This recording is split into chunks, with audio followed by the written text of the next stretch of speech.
Hello friends, welcome to Earnest Academy. അപ്പോൾ ഇന്ന് നമ്മൾ ഒരു പുതിയ നോട്ടിഫിക്കേഷനെ കുറിച്ച് പറയാനാണ് ഈ വീഡിയോ ആയിട്ട് വന്നിരിക്കുന്നത്. Inspector in legal metrology department.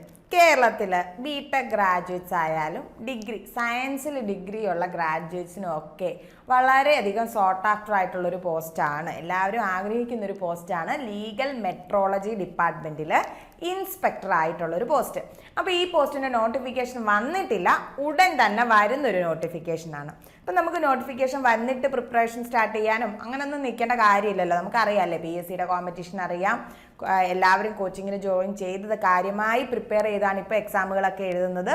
So നമുക്ക് ജസ്റ്റ് നോട്ടിഫിക്കേഷൻ വരുന്നതിന് മുന്നേ തന്നെ കഴിഞ്ഞ വർഷത്തെ ലാസ്റ്റിലത്തെ നോട്ടിഫിക്കേഷനും അതിൻ്റെ കാര്യങ്ങൾ, ക്വാളിഫിക്കേഷൻസ്, ആർക്കൊക്കെയാണ് അപ്ലൈ ചെയ്യാൻ പറ്റുന്നത്, സിലബസ് എന്താണ്, എല്ലാ ഒരു ഔട്ട്ലൈൻ ഞാൻ നിങ്ങൾക്ക് പറഞ്ഞുതരാം. അപ്പോൾ നിങ്ങൾ പലരും ചിലപ്പോൾ കേട്ടിട്ട് പോലും കാണില്ല inspector in legal metrology department. So നമുക്ക് കാര്യമായിട്ട് തന്നെ വീഡിയോ നോക്കാം. ശരി, നമുക്ക് ഫസ്റ്റ് അറിയേണ്ട കാര്യം ലാസ്റ്റ് വന്ന നോട്ടിഫിക്കേഷനെ പറ്റിയിട്ടാണ്. ലാസ്റ്റ് നോട്ടിഫിക്കേഷൻ വന്നത് 2015 2015 കാറ്റഗറി നമ്പർ 4 വന്നൊരു നോട്ടിഫിക്കേഷൻ ആയിരുന്നു inspector in legal metrology department. അത് സാലറി ഒക്കെ പറയുന്നുണ്ട്, സാലറി ഒക്കെ ചേഞ്ച് ആയിട്ടുണ്ടാകും, പുതിയ പേ കമ്മീഷനൊക്കെ ഉണ്ട്. ഇതിപ്പോൾ എത്ര വർഷം മുന്നേ, 7 വർഷം മുന്നേ വന്നൊരു നോട്ടിഫിക്കേഷൻ്റെ കാര്യം ഈ പറയുന്നത്. അന്ന് വന്ന വേക്കൻസി 9 വേക്കൻസി ആയിരുന്നു പറഞ്ഞിരുന്നത്. പക്ഷെ ആക്ച്വലി ടോട്ടൽ അഡ്വൈസ് പോയത് 40 അഡ്വൈസ് ആണ് പോയത്. നിങ്ങൾ ഇവിടെ നോക്കിക്കഴിഞ്ഞാൽ ഒരു കാര്യമുണ്ട്, ലാസ്റ്റ് അഡ്വൈസ് പോയത് 2021. കാരണം ഇത്രയും ലെങ്ത് വരാൻ കാര്യം എന്താണെന്ന് വെച്ച് കഴിഞ്ഞാൽ എക്സാം 16 നടന്നു, പക്ഷേ റാങ്ക് ലിസ്റ്റ് വന്നത് 18. അപ്പോൾ 18 തൊട്ട് നോക്കിയാൽ 3 വർഷം 2021 വരെ ഇല്ലേ. അങ്ങനെയാണ്, അല്ലാണ്ട് എക്സാം റാങ്ക് ലിസ്റ്റ് അങ്ങ് വലിച്ചു നീട്ടി 2021 വരെ ആയതല്ല കേട്ടോ. ഇത് പ്രശ്നം പറ്റിയത് ഇങ്ങനെയാണ്, ഭയങ്കര ഡിലേ ആയിരുന്നു. പക്ഷെ ഇനി അങ്ങനെ ഉണ്ടാവുമോ? ഇല്ല. കാരണം പണ്ടത്തെ പോലെ അല്ല, ഇപ്പം എല്ലാം വളരെ പെട്ടെന്നാണ്. എന്ന് വെച്ചാൽ PSCയുടെ ഇതനുസരിച്ച് പെട്ടെന്നാണ്, പണ്ടത്തെ അപേക്ഷിച്ച്. അല്ലാതെ എല്ലാം അപ്ഡേറ്റ് ആണെന്ന് പറയാൻ ഒക്കത്തില്ല, എങ്കിലും അതുകൊണ്ട് ഇത്രയും വലിയൊരു ഡിലേ ഒന്നും വരാൻ പോകുന്നില്ല. അപ്പം നമുക്ക് നല്ല രീതിയിൽ റാങ്ക് ഉണ്ട് എങ്കിൽ, നല്ലൊരു റാങ്കോട് കൂടി തന്നെ ലിസ്റ്റിൽ കയറിയാൽ ഉറപ്പായിട്ടും ജോലി ലഭിക്കുന്നൊരു പോസ്റ്റ് കൂടിയാണ്. പിന്നെ നമുക്ക് ക്വാളിഫിക്കേഷൻസ് നോക്കാം. അപ്പം ആർക്കൊക്കെ അപ്ലൈ ചെയ്യാൻ പറ്റും? ശരിക്കും ഗ്രാജുവേഷൻ BSc സയൻസ് ഉള്ള എല്ലാവർക്കും പറ്റും, പ്രൊവൈഡഡ് ദാറ്റ് ഫിസിക്സ് ഒരു സബ്ജക്റ്റ് ആയിരിക്കണം. നിങ്ങൾക്ക് BSc ഫിസിക്സ് തന്നെ ആവണമെന്നില്ല, BSc സയൻസിലൊരു ഡിഗ്രി ഉണ്ട്, നിങ്ങൾ ഫിസിക്സ് ഒരു സബ്ജക്റ്റ് ആയിട്ട് പഠിച്ചിട്ടുമുണ്ട് എങ്കിൽ നിങ്ങൾക്ക് അപ്ലൈ ചെയ്യാം. കൂടാതെ ബിടെക്കുകാർക്ക് അപ്ലൈ ചെയ്യാൻ പറ്റും. ഏതൊക്കെ സ്ട്രീമുകാർക്കാ? Mechanical, electronics and communication, applied electronics, instrumentation technology. അപ്പം ഇത്രയും ബിടെക് ഗ്രാജുവേറ്റ്സിനും അപ്ലൈ ചെയ്യാൻ പറ്റും. ഇനി ബിടെക്കുകാർക്ക് മാത്രമാണോ? അല്ല, ഡിപ്ലോമക്കാർക്കും പറ്റും. Mechanical, electronics and communication, applied electronics, instrumentation technology.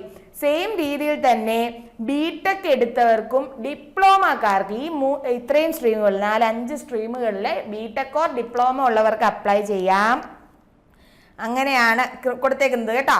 അപ്പോൾ എന്താണ്, ഡിഗ്രി ഗ്രാജുവേറ്റ്, സയൻസ് ഗ്രാജുവേറ്റ്സ് ഉണ്ട്, ബിടെക്കുകാരുണ്ട്, ഡിപ്ലോമക്കാരുണ്ട്, ഇവർക്ക് ഇത്രയും പേർക്ക് അപ്ലൈ ചെയ്യാം. പിന്നീട് നമ്മുടെ സ്റ്റേറ്റിന്റെ റീജിയണൽ ലാംഗ്വേജ്, അതായത് മലയാളം എഴുതാനും വായിക്കാനും കൂടി അറിഞ്ഞിരിക്കണം എന്നാണ് ഒരു ക്വാളിഫിക്കേഷൻ പറയുന്നത്. ഇനി എക്സാം ഡേറ്റ് ഞാൻ പറഞ്ഞിരുന്നല്ലേ, 2016 മെയ് 27 എക്സാം നടന്നത്. റാങ്ക് ലിസ്റ്റ് വന്നത് കുറേ താമസിച്ചാണ്, 2018 സെപ്റ്റംബറിലാണ് വന്നത്. അന്ന് മെയിൻ ലിസ്റ്റിൽ 230 കാൻഡിഡേറ്റ്സ് ആണ് മെയിൻ ലിസ്റ്റിൽ ഉണ്ടായിരുന്നത്. അതിലാണ് 40 പേർക്ക് അഡ്വൈസ് പോയത്. ഇനി നമുക്ക് കാര്യമായിട്ട് സിലബസ് ഒന്ന് നോക്കാം.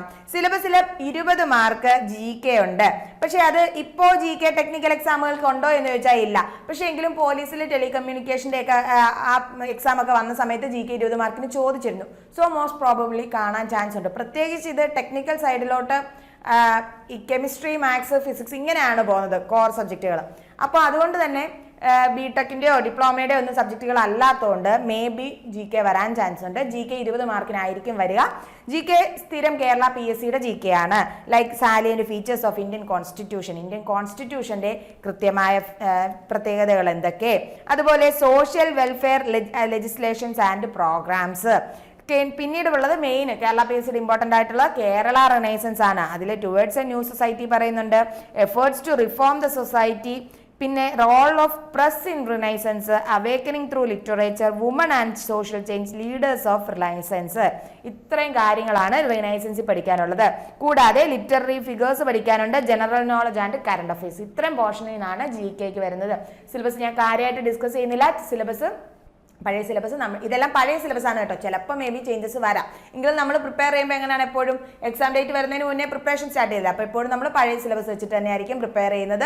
അപ്പോൾ സിലബസ് ഡീറ്റെയിൽഡ് ആയിട്ടുള്ള PSCയുടെ സിലബസ്, പഴയ സിലബസ് നമ്മൾ ടെലഗ്രാം ഗ്രൂപ്പിൽ പ്രൊവൈഡ് ചെയ്യുന്നതായിരിക്കും. നിങ്ങൾക്ക് താഴെ കാണുന്ന ലിങ്ക് വഴി ടെലഗ്രാം ഗ്രൂപ്പിൽ ജോയിൻ ചെയ്ത് സിലബസ് PDF ഡൗൺലോഡ് ചെയ്ത് നോക്കാവുന്നതാണ്. ദെൻ നമുക്ക് കോർ സബ്ജക്റ്റിലോട്ട് പോയാൽ ഫിസിക്സ്, കെമിസ്ട്രി, മാത്സ് ഇത് മൂന്നുമാണ്. അതിൽ ആദ്യം ഫിസിക്സ് ഉണ്ട്. ഫിസിക്സിനാണ് ഏറ്റവും കൂടുതൽ സബ്ജക്ട് കൊടുത്തേക്കുന്നത്. കൂടുതൽ മാർക്ക് പ്രൊവൈഡ് ചെയ്തതും കൂടുതൽ വിശാലമായി സബ്ജക്റ്റ് കൊടുത്തേക്കുന്നതും ഫിസിക്സിനാണ്. അപ്പോൾ മൊഡ്യൂൾ വന്ന് നമ്മുടെ സാധാ സിമ്പിൾ കാര്യങ്ങളാണ്. അതായത് units and measurement, physical quantities, പിന്നെ മെഷർമെന്റിലുള്ള എറേഴ്സ്, അതുപോലെ തന്നെ മെഷർമെന്റിന് ഉപയോഗിക്കുന്ന കുറച്ച് കോമൺ ഡിവൈസുകൾ. മൊഡ്യൂൾ 2 ആണ് ഒപ്റ്റിക്സ്. ഒപ്റ്റിക്സ് കാര്യമായിട്ട് തന്നെ കൊടുത്തിട്ടുണ്ട്. ലൈറ്റ് പ്രൊപ്പഗേഷൻ ഉണ്ട്, റിഫ്രാക്ഷൻ ഉണ്ട്, മൈക്രോസ്കോപ്പ് ഉണ്ട്, സൂപ്പർ പൊസിഷൻ ഉണ്ട്, diffraction, scattering, polarisation, atomic structure, laser, photo electric effect. അപ്പോൾ ഒപ്റ്റിക്സ് കാര്യമായി തന്നെ പഠിക്കണം. ദെൻ മൊഡ്യൂൾ 3 നമ്മുടെ ഇലക്ട്രിസിറ്റി ഒക്കെയാണ്. അപ്പോൾ ഇലക്ട്രിസിറ്റി വരുന്നുണ്ട്, സ്റ്റഡി കറണ്ട്, മാഗ്നറ്റിസം വരുന്നുണ്ട്, electro magnetic induction, alternating current, സർക്യൂട്ടുകൾ, പിന്നെ ഗാൽവനോമീറ്റർ, അമ്മീറ്റർ പോലുള്ള കുറച്ച് ഡിവൈസുകളെ പറ്റിയുണ്ട്. പിന്നീട് ഇലക്ട്രോണിക്സ് ഉണ്ട്. ഇലക്ട്രോണിക്സ് വരുമ്പോൾ ഇലക്ട്രോണിക്സിന്റെ ബേസിക് കാര്യങ്ങളുണ്ട്. ട്രാൻസിസ്റ്ററിനെ കുറിച്ച് കൂടുതലായിട്ട്, ഓസിലേറ്റേഴ്സ്, ട്രാൻസിസ്റ്റർ ഒക്കെ കൂടുതലായിട്ട് പറയാം. കൂടാണ്ട് കുറച്ച് ഡിജിറ്റൽ ഇലക്ട്രോണിക് ഡിവൈസുകളെ പറ്റിയും കൂടി പറയുന്നുണ്ട്. അതിന്റെ കുറച്ച് തിയറിയും കാര്യങ്ങളും ബൂലിയൻ ആൽജിബ്ര ഒക്കെ പറയുന്നുണ്ട്. ദെൻ അടുത്ത മൊഡ്യൂൾ 4 മൊഡ്യൂൾ, ഇതാണ് ഞാൻ പറഞ്ഞത് ഫിസിക്സിന് കൂടുതലാണെന്ന്. ആക്ച്വലി 4 മൊഡ്യൂളാണ് ഫിസിക്സിനുള്ളത്. ഇനി ഫിസിക്സിന്റെ 4ാമത്തെ മൊഡ്യൂൾ നമ്മുടെ മെക്കാനിക്കൽ സൈഡാണ്. അതായത് മോഷനും മെക്കാനിക്സും കൈനമാറ്റിക്സും ഒക്കെ പറയുന്നതാണ്. അപ്പോൾ അവിടെ നമുക്ക് മോഷൻ വരുന്നുണ്ട്, ന്യൂട്ടൺസ് ലോ വരുന്നുണ്ട്, ഗ്രാവിറ്റേഷൻ ലോ വരുന്നുണ്ട്, റൊട്ടേഷണൽ മോഷൻ വരുന്നുണ്ട്, റിജിഡ് ബോഡി ഡൈനാമിക്സ് വരുന്നുണ്ട്, ദെൻ നമ്മുടെ ബേസിക്സ് എലാസ്റ്റിസിറ്റി, സ്ട്രെസ്, സ്ട്രെയിൻ വരുന്നുണ്ട്. ദെൻ ഫ്ലൂയിഡ് മെക്കാനിക്സിലോട്ട് പോകുന്നുണ്ട്, അതിന്റെ ബേസിക് ഫ്ലൂയിഡിന്റെ പ്രോപ്പർട്ടികൾ, ദെൻ ഹീറ്റ് ആൻഡ് ടെമ്പറേച്ചർ പറയുന്നുണ്ട്, ഐഡിയൽ ഗ്യാസും ഗ്യാസ് ലോസും പറയുന്നുണ്ട്, തെർമോഡൈനാമിക്സ് പറയുന്നുണ്ട്. ഇത് കൂടാണ്ട് ഫേസ് ട്രാൻസിഷനൂടെ പറയുന്നുണ്ട്. ഫേസ് ട്രാൻസിഷൻ അതായത് ലേറ്റന്റ് ഹീറ്റും സ്പെസിഫിക് ഹീറ്റും നമ്മുടെ ഫേസ് ട്രാൻസിഷൻ കർവുകളും അങ്ങനെ കുറച്ച് കാര്യങ്ങളൂടെ പറയുന്നുണ്ട്. അപ്പം 4 മൊഡ്യൂളാണ് ഫിസിക്സിനുള്ളത്. ഇതാണ് ഇമ്പോർട്ടൻ്റ് ആയിട്ട് വരുന്നത്. ബിടെക്കുകാർക്ക് ഈ ഫിസിക്സിന്റെ ഈ മൊഡ്യൂൾസ് അനുസരിച്ചിട്ടാണ് ബിടെക്കുകാരുടെ ക്വാളിഫിക്കേഷൻ പലർക്കും അപ്ലൈ ചെയ്യാൻ പറ്റുന്നത്. ഇപ്പോൾ ഇലക്ട്രോണിക്സുകാർക്കായാലും മെക്കാനിക്കലുകാർക്കായാലും ഒക്കെ അപ്ലൈ ചെയ്യാൻ കാരണം ഈ സിലബസ് തന്നെയാണ്.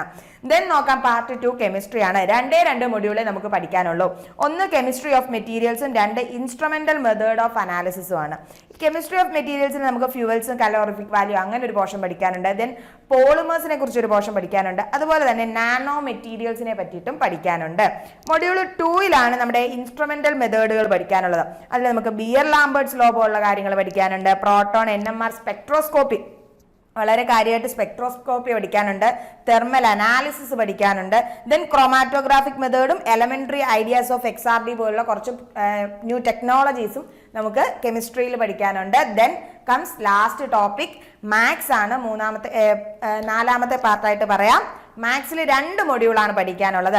ഫസ്റ്റ് മൊഡ്യൂൾ നമ്മുടെ ക്വാണ്ടിറ്റേറ്റീവ് ആപ്റ്റിറ്റ്യൂഡ് എന്നൊക്കെ പറയുന്ന രീതിയിലുള്ളതാണ്. Reasoning and quantitative aptitude, mental എബിലിറ്റിയാണ് പറയുന്നത്. കോഡിങ്, റീകോഡിങ്, ക്ലാസിഫിക്കേഷൻ ഇതൊക്കെ എന്ന് പറഞ്ഞു കഴിഞ്ഞാൽ റീസണിങ്ങിൽ വരുന്ന ടോപ്പിക്കാണ്. നമ്മുടെ SSC എക്സാമിന്റെ ഒക്കെ റീസണിങ് ടോപ്പിക്കുകളാണിത്. ദെൻ നമ്മുടെ ക്വാണ്ടിറ്റേറ്റീവ് ആപ്റ്റിറ്റ്യൂഡിന്റെ ടോപ്പിക്കും. ഇങ്ങനെ 2 ടോപ്പിക്കാണ് മാത്സിന്റെ ഫസ്റ്റ് മൊഡ്യൂളിൽ വരുന്നത്. സെക്കൻഡ് മൊഡ്യൂളിൽ കുറച്ചുകൂടി അഡ്വാൻസ്ഡ് ആയിട്ട് നമ്മുടെ +2 മാത്സ് വരുന്നുണ്ട്. ലൈക്ക് മെട്രിക്സ് ഉണ്ട്, determinant, linear equations, permutations and combinations. ഇത് കൂടാതെ ഡിഫറൻസിയേഷൻ പഠിക്കാനുണ്ട്. നമ്മുടെ വെലോസിറ്റി, ആക്സിലറേഷൻ പോലുള്ള കാര്യങ്ങൾ, മാക്സിമം, മിനിമ ക്വസ്റ്റ്യൻസ് വരുന്നുണ്ട്. കൂടാണ്ട് ഇന്റഗ്രേഷനും. അപ്പം integration, differentiation, matrix, determinants, linear equations ഇത്രയും കാര്യങ്ങൾ നമുക്ക് +2 മാത്സിൽ നിന്നും പിന്നീട് നമ്മുടെ ബേസിക് 10ാം ക്ലാസ് മാത്സ് വെച്ചിട്ടുള്ള ക്വാണ്ടിറ്റേറ്റീവ് ആപ്റ്റിറ്റ്യൂഡ് ആൻഡ് റീസണിംഗ് ക്വസ്റ്റ്യൻസും ആണ് മാത്തമാറ്റിക്സിൽ വരുന്നത്. അപ്പോൾ ഇതാണ് സിലബസിന്റെ ഒരു ഔട്ട്ലൈന്. പിന്നീട് കൂടുതൽ കാര്യങ്ങളൊക്കെ നമ്മൾ നോട്ടിഫിക്കേഷൻ വന്നതിന് ശേഷം ഡീറ്റെയിൽഡ് ആയിട്ടുള്ള സിലബസ് ഡിസ്കഷൻസും കാര്യങ്ങളും എല്ലാം തന്നെ നമ്മൾ പ്രൊവൈഡ് ചെയ്യുന്നതായിരിക്കും. ഏണസ്റ്റ് അക്കാദമിയിൽ ഉടൻ തന്നെ ഒരു കോച്ചിങ് ആരംഭിക്കുന്നതാണ്. ഇൻസ്പെക്ടർ ലീഗൽ മെട്രോളജി ഡിപ്പാർട്ട്മെന്റിലേക്ക്. കോഴ്സിനെ കുറിച്ച് കൂടുതൽ അറിയുന്നതിനും മറ്റു വിവരങ്ങൾക്കുമായി താഴെ കാണുന്ന നമ്പറിൽ ബന്ധപ്പെടുക. കൂടാതെ നമ്മൾ ഫ്രീ ടെസ്റ്റ് സീരീസ് ഒക്കെ ടെക്നിക്കൽ PSC എക്സാംസിന് റിലേറ്റഡ് ആയിട്ട് പ്രൊവൈഡ് ചെയ്യുന്നുണ്ട്. അപ്പോൾ അതൊക്കെ അവൈൽ ചെയ്യണമെന്നുണ്ടെങ്കിൽ നമ്മുടെ ആപ്പ് ഡൗൺലോഡ് ചെയ്യുക. ആപ്പിന്റെ ലിങ്കും താഴെ പ്രൊവൈഡ് ചെയ്യുന്നതാണ്. അപ്പോൾ മറ്റൊരു നോട്ടിഫിക്കേഷൻ ഡീറ്റെയിൽസുമായിട്ട് വീണ്ടും കാണാം. താങ്ക്